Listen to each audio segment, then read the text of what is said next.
I'm Damien from LeakDtech, and I'm here to tell you a little bit about petrochemical property leaks. Petrochemical leaks can create significant concerns, both of a safety and operational nature. Given that the industry as a whole is extremely reliant on the continual operation of all of its lines, a single leak can result in many millions of dollars of loss, reducing financial profitability. This has been illustrated by many failures over the years, but the additional losses occurring as a result of the explosion included both environmental and human life, highlighting the importance and critical priority for leak monitoring, containment, and the quick rectification of leaks.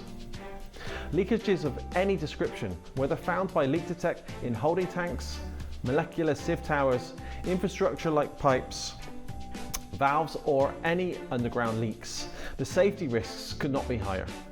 At LeakDtech, we specialize in fire lines, district cooling lines, utility lines, or any transmission lines within the plant.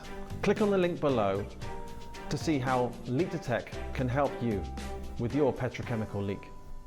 Thank you.